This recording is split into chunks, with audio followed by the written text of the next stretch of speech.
조금 그 박스권에서 별로 그렇게 진폭이 별로 크게 없을 거예요. 개별 기업의 호재에 의해서 주가가 움직이는 거예요. 재미없는 시장이 될 수 있지 않을까. 수익적인 게 섣불리 이렇게 공격적으로 매수하지는 말고. 자, 지금 아까 말씀하셨듯이 이제 약세장은 좀 벗어나고 있는 것 같고요. 예. 그렇다고 해서 적극적으로 사기에도 좀 애매한 예. 그런 구간이긴 한데 예. 지금 2차전지 처음에 좋게 보셨던 곳은 섹터가 확 올랐단 말이죠. 예. 그러니까 지금 사기는 뭐 부담스러운 예. 거고. 지금 시점에서 괜찮을 만한 섹터 주식들은 뭐가 있을까요? 그러니까는 그 웬만한 게 다 올라갔어요. 요번에 태조 이방원.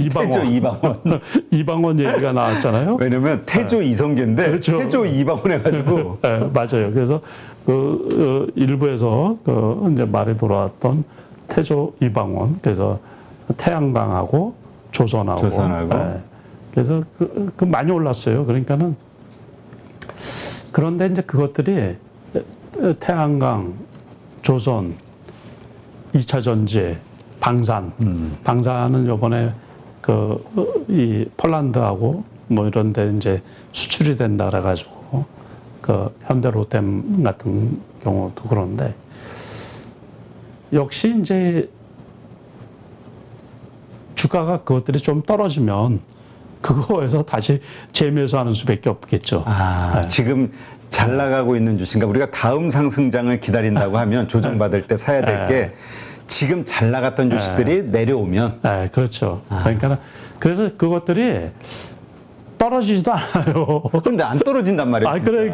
그래서 지금 장이 참 애매한 장인 거예요. 저 오늘도 고민을 했는데 그래서 앞으로 장이 조금 그 박스권에서 별로 그렇게 진폭이 별로 크게 없을 거예요. 많이 떨어지지도 않고 많이 올라가지도 않고. 그러면 어떤 장이죠, 그게? 개별 주장이 되는 거죠. 그래서 이제 개별 주장. 개별 주장에 그래서 2차 전지주들도 한 단계 레벨업이 됐잖아요. 여기서부터는 이제 개별 같은 2차 전지라고 다 올라가는 게 아니고 어디서 실적이 좋게 나오면 이제 그 주식이 이제 가고 그런 거예요. 개별 호재. 네, 개별 호재. 개별 기업의 호재에 의해서 주가가 움직이는 거예요. 이제. 전체 주가가 전체 종목이 다 그렇다고 이제 보면 되겠죠. 그래서 요 장이 제가 보기에 한두 달은 그렇게 갈 것 같아요. 한두 달. 그리고 가을에 만약에 겨울로 가면서 지금 에너지 값이 그래도 또 원유 값도 조금 하락하고 그랬는데 가스 값 같은 게 이제 올라갈 가능성이 있죠. 그 겨울 되고 그러면서 그러면 다시 또 이제 시장의 변화가 조금 생기지 않을까 이제 그렇게 생각이 들거든요. 그렇게 될 때 만약에 하락을 한다든가 그러면은 그럴 때는 또 이제 매수 관점이 되지 않나. 그래서 지금은 조금 아주 급등하지도 않고 급락하지도 않고 어떻게 보면 투자자들 입장에서 재미없는 시장이 될 수 있지 않을까. 이렇게 이제 제가 그러면 요럴 때는 어떻게 신규 매수하려고 생각하는 분들 입장에서는 그냥 가만히 있는 게 최선인가요? 그 노려보고 관심 있게 이제 새로운 게 뭐가 나오나 이렇게 이제 지켜볼 수 있죠. 이게 섣불리 이렇게 공격적으로 매수하지는 말고. 보초병도 지금 내보낼 단계는 아니다. 그거는 괜찮죠. 보초병 정도는 네, 괜찮고 그래도 뭐가 있어야지 관심을 가지니까. 그러니까 지금 네옴시티 관련 주식이 10월 말이라 그랬잖아요. 그 왕세자가 오는 게 10월 말 11월 초라 그러니까는 그러면 아직 텀이 좀 있단 말이에요. 그러니까 그 주식들이 좀 떨어질 가능성이 있어요. 그러니까 이제 그럴 때 적정 가격까지 이제 떨어지고 그러면 아까 말씀드린 것처럼 다시 말해서 지난번에 호재로 인해서 가기 전 가격까지 오면 매수하시면 되는 거죠. 그렇군요. 쉽죠, 뭐. 지금, 그러니까 이번에 지금 많이 올랐던, 우리 뭐 태조 이방원이 됐든, 뭐 요새 태조 이방원도 있다면서요? 하여튼, 이런 지금 많이 올랐던 주식들이. 그렇죠. 그것들이 좀 웬만큼 떨어지면. 근데 아까 반등은 조정받을 때 50% 한다고 했잖아요. 이게 물론 지수 얘기긴 하지만. 이제 조정을 받게 되면. 심한, 이제 다른 또 이슈가 나와서 나쁜 뉴스가 많이 나오면 최대 한 50%를 보시면 돼요. 그러니까 상승폭의 50% 정도. 네, 그러면 최악이다라고 생각을 하시면 일반적인 평범한 건전한 조정은 몇 프로 정도로 봐야 될까요? 그렇게까지도 안 떨어져요. 그러면 한 30% 정도. 30%. 네. 그러니까 한 그런 악재가 없다고 하면 30% 정도 지금 오름폭에 네. 바닥에서 하면은 이제 매수하는 거 타이밍으로 보면 되겠군요. 보통은 이제 제가 기준으로 삼을 때 그렇게 하면 거의 틀리지가 않더라고요. 네.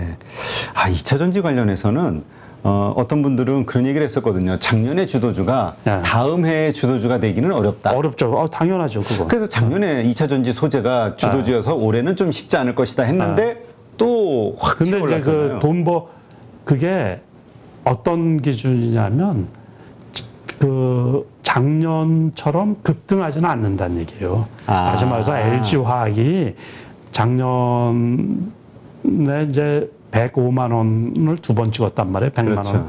거기까지는 안 올라간다는 건데 바닥에서 제일 먼저 외국인들이 선호도가 제일 높으니까 그 주식들이 많이 올라가는 거고 삼성 SDI를 제가 괜찮다고 그랬거든요. 다른 언론사하고 인터뷰. 분할 이슈도 없고. 네, 그러니까 그래서 그게 상당히 많이 올라왔어요. 근데 그렇다고 해서 정고점을 뚫고 올라가기는 좀 부담스럽고 다 그런 거지. 이제 바닥에서 웬만큼 올라올 때 이제 그 주식들이 이렇게 쭉 온 거고 결국에는 과거하고는 틀리죠. 과거하고는 작년에도 그 주식들이 실적이 좋고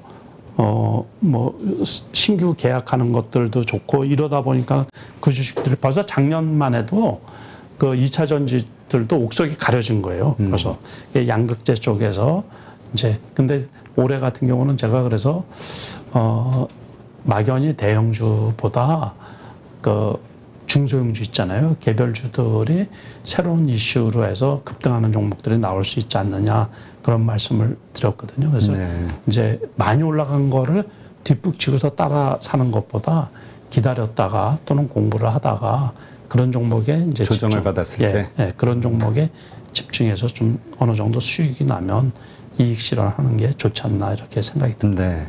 그러면 이렇게 오르고 있는 주식들에 대해서는 내가 샀는데 올라요.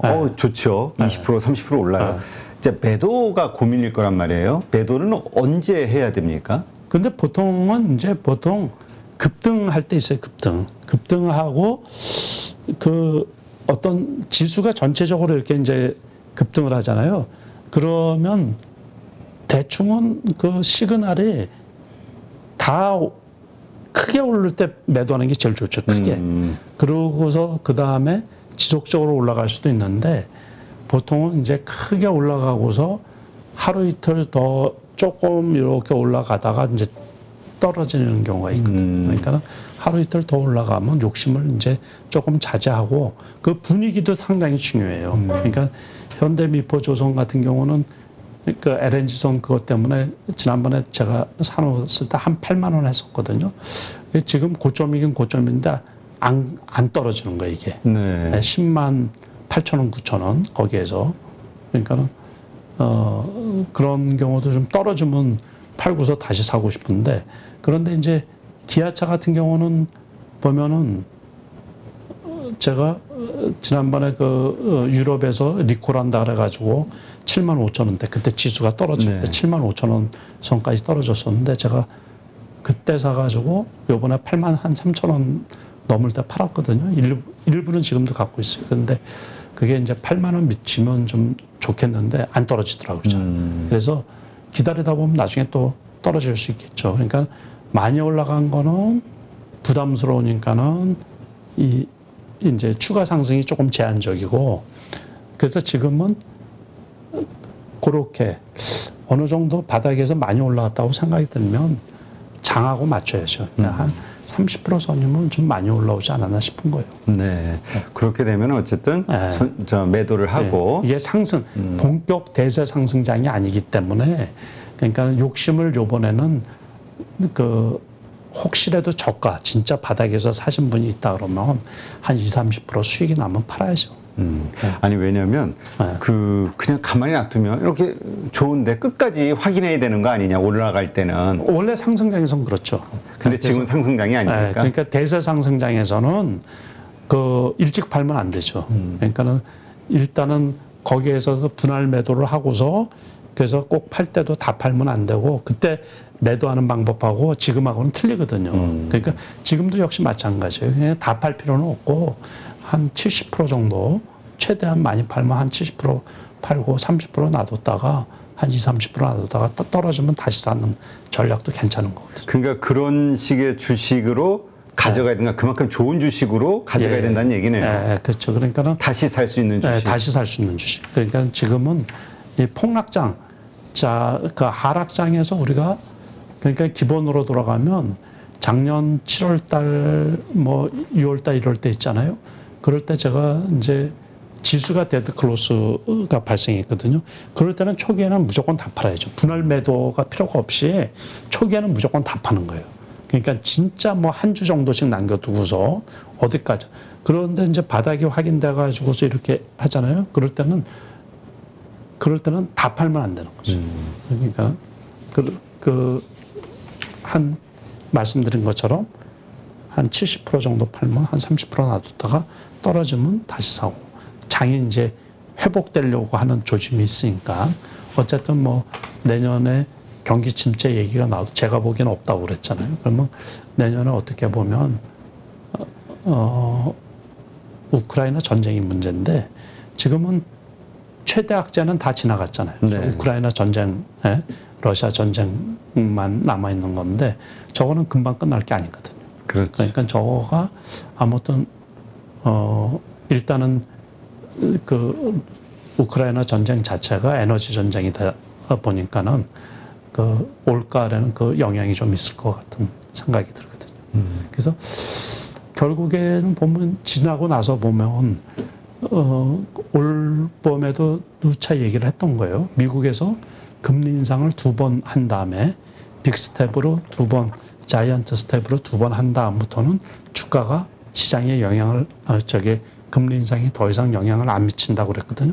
그게 통계적으로 나와 있던 거예요. 근데 결국에 지금 보니까는 그렇게 되어 있거든요. 그래서 우크라이나 전쟁만 만약에 어떤 식으로든 해결이 된다든가 종전이 된다든가 그러면은 주가가 여기서도 급등할 수가 있죠. 추가적으로.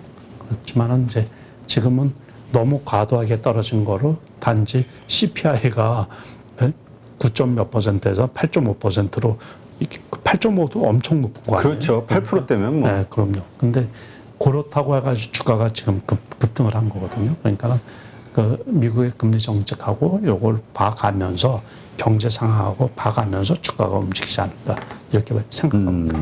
그러면 조금 전에 말씀하신 대세 상승장에서는 내가 오르고 있는 주식을 가지고 있다면 그냥 계속 끝까지 그렇죠. 그 가져가는 꼭지를, 건데. 그렇죠. 그럴 때는 꼭지를 봐야죠. 꼭지를 보고 진짜 내려올 때 팔아야 되는 거고. 그렇죠. 그럼요. 근데 지금 이제 대세 하락장이 아니기 때문에 적당한 수준의 수익을 보면 그냥 팔아라. 네, 그래서 그 대신 다 팔지는 말고 한 20-30%는 남겨뒀다가 그게 떨어지면 다시 살 수 있도록 그런 식의 투자 전략이 낫다 그런 얘기죠. 네, 그 이미 여러 방식으로 이제 설명을 해주셨는데 왜 대세 상승장이 아니라고 생각하시는지 다시 한번 좀 이유를 설명해 주시죠. 대세 상승이라는 거는 뭐냐면 신고점을 뚫고 지나가는 거를 우리가 대세 상승이라는 거예요. 그러니까는 대세 상승이 이제 2007년도, 2008년도 미국 금융위기 있었잖아요. 네네.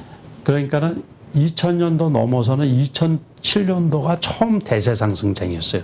그때를 왜 대세 상승장이라 그러냐면 우리나라 코스피 지수 있잖아요. 한국 종합주가 지수라고 그랬는데 그게 1200, 1300포인트가 고점이었거든요. 그거를 우리나라 지수 역사상 처음으로 그걸 뚫고서 2000포인트까지 갔던 거예요. 그 노무현 정권 때. 그래서 그때가 대세 상승이었었던 거고, 그러니까 이제 신고점을 뚫은 거란 말이에요. 2000. 그래서 대세 상승이었던 거고, 그 다음에 2008년도 주가가 급락을 했잖아요. 네. 그래서 그때 900포인트까지 떨어졌거든요. 그 다음에 2009년도는 대세 상승이라고 그런 말을 안 써요. 단지 회복이 된 거지. 네. 그때 2009년도에 지수가 2001년 만에 1000포인트가 올라갔거든요. 그렇지만 그때는 누구도 대세 상승이란 말을 안 쓴 거예요. 그냥 회복이 돼가지고 1000포인트가 올라갔으면 대세 상승이죠. 그렇죠. 그런데 대세 상승이란 말을 쓰는 게 아니고 그냥 반등장? 엄청 많이 회복이 됐다 이제 그런 거예요. 그게 1000포인트. 그러니까 이번에는 대세 상승이라는 그런 말을 쓰면 안 되고 대세 상승이란 말을 쓰려고 그러면 어떻게 돼야 돼? 지수가? 신고점 3,300을 넘어가야지. 근데 그 말씀은 대세 상승장이 아니라 하더라도 이번 반등장이 크게 오를 수도 있다는 얘기 아닌가요? 만약에 그 우크라이나 전쟁이 종식이 된다고 그러면 크게 오를 수 있죠, 당연히. 그러니까 예를 들어서 3,000포인트까지도 갈 수가 있고 3,000포인트를 넘어갈 수도 있지 않을까 싶은데 그럴 가능성은 지금으로 봐서는 없고 단지 이제 경기 일각에서 말하는 것처럼 제 판단이지만은 경기 침체는 아니고 지표상으로 지금 중국 같은 경우는 아주 봉쇄가 되고 있고 그러니까는 경기 둔화가 지표상으로 나오면 주가가 한 번 정도 더 조금 떨어질 가능성도 있고 그게 같이 상존을 하고 있는 거란 말이에요. 네, 그런 상태다. 그래서 포지션이 애매하다 그런 얘기니까 주식시장이 재미는 없을 거다 그런 얘기죠.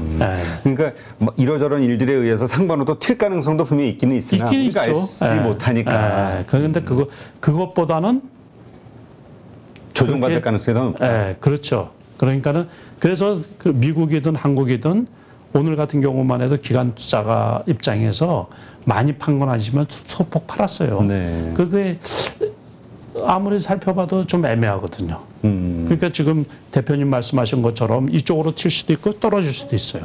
그런데 이게 그렇게 따지면 확률 게임이잖아요. 그렇죠. 그러니까 이제 확률상으로 봐가지고 지금 당장 뭐 저기가 종전이 돼가지고서 주가가 그럴 가능성은 별로 없어 보이니까는 그쪽에서도 소폭 매도 포지션을 그 투자자들이 다 마찬가지예요. 그러니까 그 개인 투자가라고 하더라도 그 요즘에는 정보가 얼마나 빨라요. 그렇죠. 새벽에 끝나자마자 뭐 그 각 채널에서 미국의 그 현재 그 분석을 해가지고 시장 분석을 해서 곧바로 오면 그게 한국 시장에 주식 시장에 그날 즉시 반영이 되고 그러는 세상이기 때문에 투자자들이 거의 대부분 다 자기 돈이 걸려 있기 때문에 다 저보다 오히려 더 뛰어나요. 다들. 그런데 이제 그래서 지금 포지션은 너무 이렇게 겁먹을 것도 아니고 이제 너무 또 그래서 재미가 조금 없을 수도 있겠다. 이제 그렇게. 그래서 오늘 같은 경우도 보면은 상한가 간 종목이 한 종목이 있는 걸로 제가 알고 있는데 그것도 억지 상한가가 아닌가 싶거든요. 알겠습니다.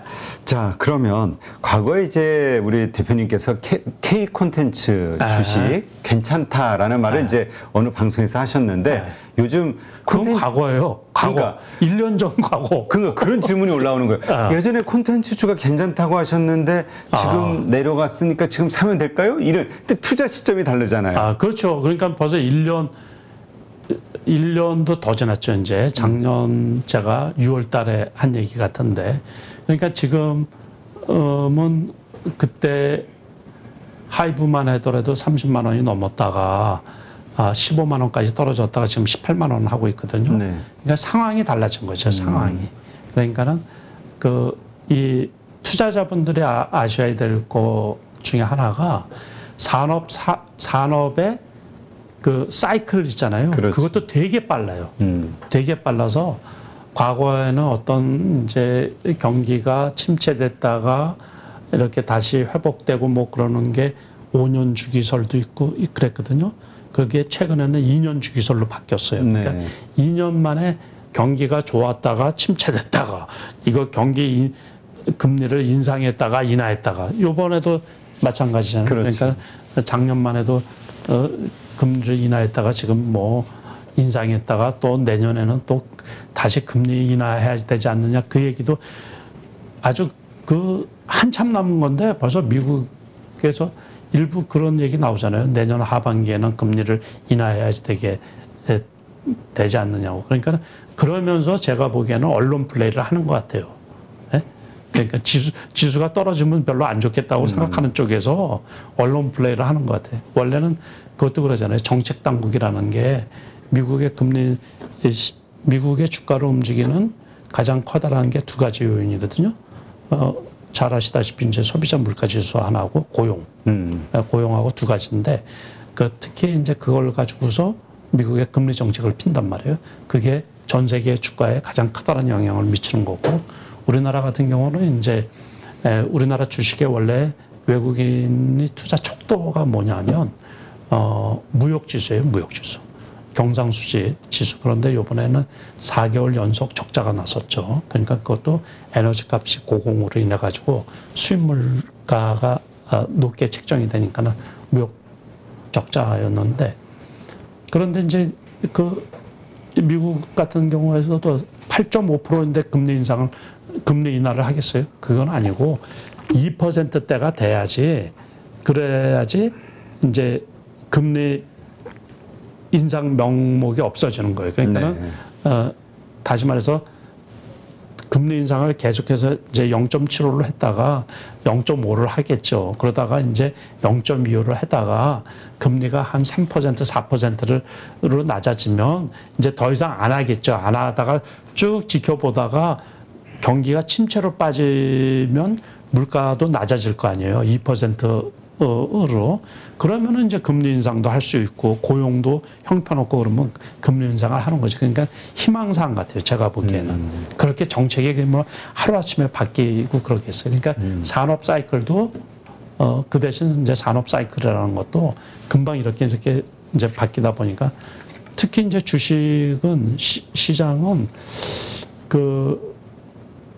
이 패러다임이 자주 바뀌잖아요. 그렇죠. 그러니까 콘텐츠도 괜찮긴 괜찮죠. K 콘텐츠도 괜찮긴 괜찮은데 이제 요번에 게임 업종들도 마찬가지고 코로나가 끝나면서 비대면 쪽보다는 이제 대면 쪽이 좋지 않겠냐. 그렇죠. 이제 제가 그 말씀을 많이 드렸거든요. 그러더니 보니까는 게임주들이 메타버스도 그렇고 그래서 많이 다운이 됐던 거죠. 네, 그래서 콘텐츠 쪽도 투자하기가 좀 애매하지 않나 그런 거예요. 알겠습니다. 네. 그러니까 지금 시점, 그다음에 지금 좋았다고 해서 1년 후에도 좋을 것이냐 이거는 다르다. 그렇죠. 네. 그러니까 항상 우리가 요 상황, 지금의 상황, 빨리빨리 트렌드 이걸 좀 확인을 해야 된다. 알겠습니다. 네, 오늘 이렇게 해서 슈퍼개미이신 남석관 대표님 모시고 또 한번 우리 개인 투자자들이 이번 어려운 장, 아니 20몇 년 만에 제일 어려운 장이라고 하셨는데, 아니 우리 남석관 대표님이 이렇게 힘들 정도면 개인 일반 주린이들은 죽어났죠. 그렇죠. 많이 힘드셨을 거예요. 그래서 아무튼 이제 하반기에 손해 보신 것들 잘 회복하시고 또 그러면서 또 배워야죠. 그렇죠. 여기서 돈 깨져 먹었다고 또 이제 그래도 또 저는 주식시장만 한 게 없어요. 그래서 결국에는 제가 아까도 말씀드린 것처럼 주식 투자해서 이런 돈은 주식으로 찾아야 되기 때문에 그래서 그 찾는 방법은 공부하는 수밖에 없어요. 그러니까는 잘 분석하고 또 공부하고 기다리다 여기서 기다리는 게 제일 중요하거든요. 네, 기다리다 보면 항상 기회가 오기 때문에 그때 또 이제 수익을 내고 또 지키고 그러면서 또 이제 이겨나가도록 해야죠. 네, 지금은 우리 개인 투자자들이 현금 보유 비중 한 몇 프로 정도 들고 가는 게 적당하다고 보세요? 사람마다 다 틀리죠. 그러니까 지금도 저는 이제 단기 매매 이런 장에서는 주로 단기 매매를 하다 보니까 현금 비중이 압도적으로 높죠. 그러니까 저는 제가 1년 전부터 그랬잖아요. 그러니까 대형주 비중이 10%밖에 안 된다고. 그 10% 가지고서도 손해가 되게 많이 컸었거든요. 그러니까는 항상 현금 비중이 50% 이상은 돼야죠. 현재 같은 시점에서는 개인 투자가들은 늘 대세 상승기 빼놓고서 그때 빼놓고서는 50% 이상은 항상 돼야죠. 그 기회가 있어요. 그럼 그 50%의 현금은 언제 쓰는 겁니까? 그러니까 그럴 때는 이제 기회가 딱 왔을 때, 기회. 대선 테마주도 기회가 왔을 때, 그게 보면 저 종목 진짜 괜찮다고 그게 아니고 평상시장도 저 종목이 괜찮다고 필이 꽂힐 때가 있잖아요. 그럼 그 종목에 다 사는 거죠. 괜찮다 생각한 주식에 보초병을 세워놨는데 정말 많이 빠졌다. 네. 그때 그러면 다 괜찮죠. 알겠습니다. 그런 때는 그 기회가 있을 때가 있어요. 그럴 때는 뭐 다 사는 거죠. 그리고 그 사용했던 50%는 바로 또 나중에 현금화하는 거죠. 그렇죠, 그렇죠. 그거는 그것도 계속 장기로 가져가면 안 되고. 그렇죠. 저는 제 계좌가 우리가 레버리지를 쓴다 그러잖아요. 다른 레버리지는 안 쓰는데 신용을 쓸 수 있는 계좌는 다 신용을 만들어 놨거든요. 다시 말해서 이제 저 같은 경우는 실전 투자 대회 과거에 이제 많이 이렇게 수상을 했잖아요. 그러면 그 실전 투자 대회는 일정한 시간에 최고의 수익을 내야 되잖아요. 일정한 금액을 가지고. 그러니까 거기가 바로 투자의 묘미가 있는 거예요. 그럴 때는 신용으로 해서 풀로 다 사는 거거든요. 그때 이제 대회 한 종목. 한 종목. 네, 한 종목.